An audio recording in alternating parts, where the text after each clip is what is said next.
তার পিছনে কিছু কাজ আছে। আমার দয়াল নবীজি যখন মেরাজ মুবারকে যায়,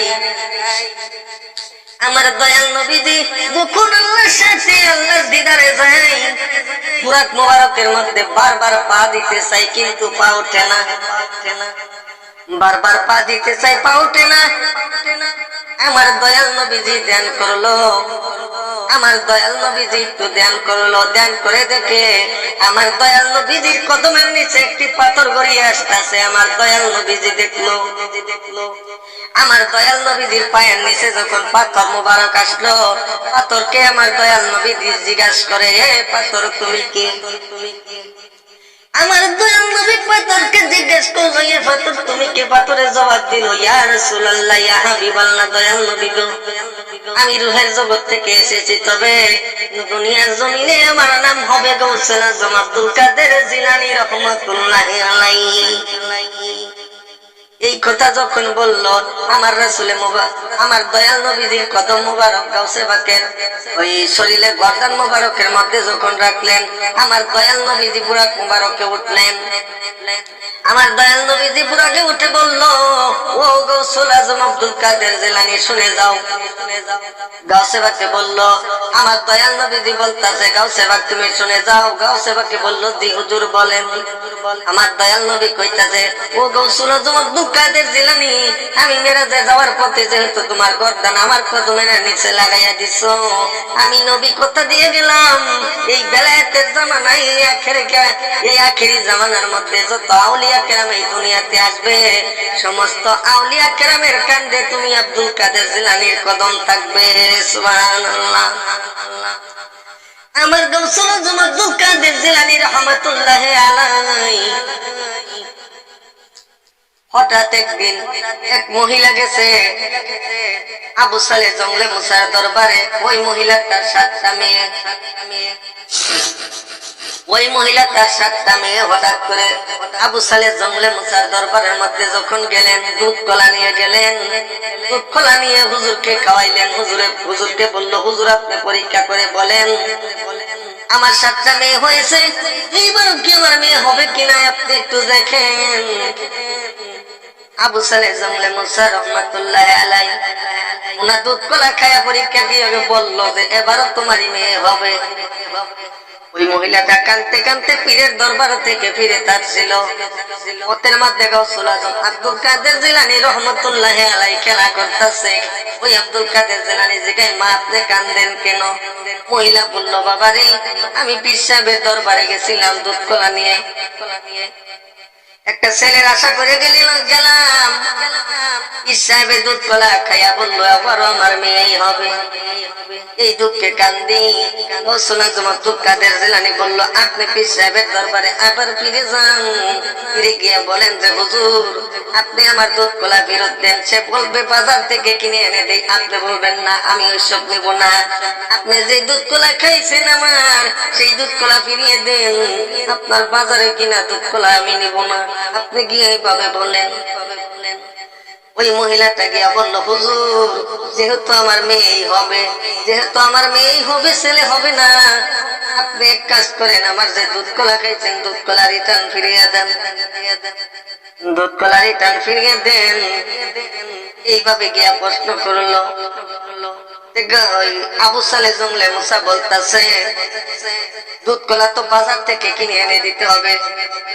ওই মহিলা বলল, আমি বাজারে কিনা দুধ কলা নিব না, আপনি যে দুধ কলা খাইছেন আমার সেই দুধ কলা রিটার্ন ফিরত দেন।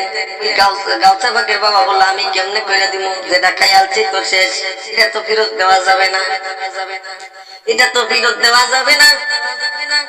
ওই মহিলা বললো, আমি জানি না আমার মেয়ে হবে, আপনি দুধ কলা খেলেন কেন? আমার দুধ কলা ফিরিয়ে দিতে হবে। গাউসে পাকের আবু সালে জঙ্গলে মুসা প্রশ্ন করলো, এই বুদ্ধি তোমার হিয়া দিছে কে? এই বুদ্ধি তোমারে দিল কে? আবু সালে জঙ্গলে মুসার কাছে বলল, ওই পথের মধ্যে একটি ছেলে খেলা করতেছে, ছোট ছেলে, ওই ছেলে আমাকে বুদ্ধিটা দিছে, চলো যাই। গিয়া দেখে গাউসুল আজম আব্দুল কাদের জিলানী রহমতুল্লাহি আলাইহি খেলা করতেছে। জিজ্ঞাসা করলো, এই আব্দুল কাদের জিলানী, তুমি কি বুদ্ধি শিখাইছো নি বলিরে? তখন বললো, হ্যাঁ আমি বুদ্ধি শিখাই দিছি। আপনি কেমন পীর? আপনি কেমন পীর হলেন? এই মহিলার গর্ভে একটা মেয়েকে যদি আপনি ছেলে না বানায়া দেখাইতে পারেন, আপনি কেমন পীর? দুধ কলা খাইলেন, কেন ফিরাইয়া দেন? এই কথা যাক বললো, গাউসে বাতির বাবা আবু সালে জঙ্গলে মুসা রাগ করে একটা সর দিল। যেই মাত্র একটা সর মারছে গো, পুরা বাগদাদ শহরের অর্ধেক মহিলা, যেই মাত্র একটা সর আমার আব্দুল কাদের জিলানীর গায়ের মধ্যে মারলো, বাগদাদ শহরের অর্ধেক মহিলা পুরুষে পরিণত হয়ে গেল। সুবহানাল্লাহ। গাউসুল আজম আব্দুল কাদের জিলানী রহমাতুল্লাহি আলাইহি কই, আব্বা হুজুর আপনি যদি আরেকটা সর আমার গালের মধ্যে দেন গো, এই বিশ্বের মধ্যে কোন নারী থাকবে না, সমস্ত নারী পুরুষ হয়ে যাবে। সুবহানাল্লাহ।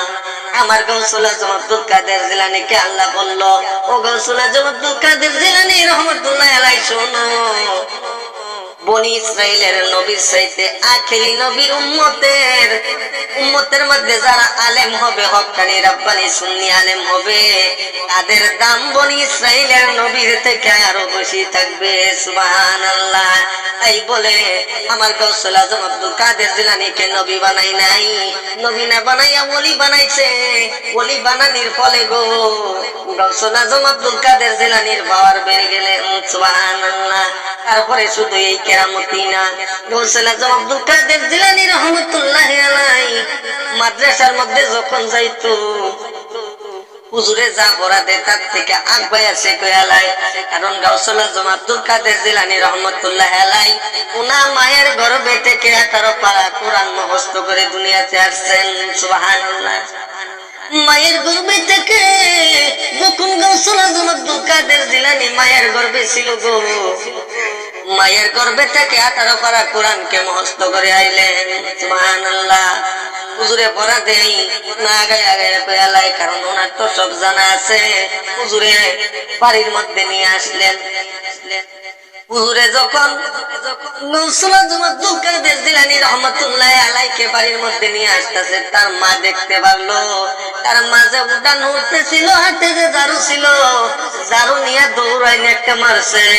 যেই মাত্র একটা দৌড়াইন দিছে গো, গাউসুল আজম আব্দুল কাদের জিলানী রহমাতুল্লাহি আলাইহি এক গুরুস্থানের পাশ দিয়া দৌড় দিছিল। যেই পর্যন্ত দৌড় দিয়া গেল, ওই পর্যন্ত সমস্ত মরা রূহগুলা জিন্দা হইয়া ওইটা বলল সুবহানাল্লাহ। গাউসুল আজম আব্দুল কাদের জিলানী শুধু এই কেরামতি নয়, আরো বহুত কেরামতি আছে। তাই গাউসুল আজম আব্দুল কাদের জিলানী রহমাতুল্লাহি আলাইহির রূপাত ফাতিহা ইয়াজদাহুম, এই ফাতিহা ইয়াজদাহুমের দিন আপনাদের সকলকে আমি আমন্ত্রিত জানাই। আপনারা সকলে মিলে এই দিনটাকে আপনারা মিলাদ মাহফিলের ব্যবস্থা করবেন, একটু দোয়া কেরামের ব্যবস্থা করবেন। একদিন একটু রোজা রাখলেন, একদিন না খাইলে মরবেন না, একটু রোজা রাখলেন, দোয়া মাহফিলের ব্যবস্থা করলেন, আপনারা দোয়া করলেন। দোয়া কিসের দোয়া করবেন? গাউসে বাকের উসিলা করিয়া, আল্লাহর ওলি গাউসুল আজম আব্দুল কাদের জিলানীর উসিলা করিয়া আল্লাহ যেন আমাদের রূহকে, আমাদের দেহকে নুরাক মুনাফফারা করিয়া দেন।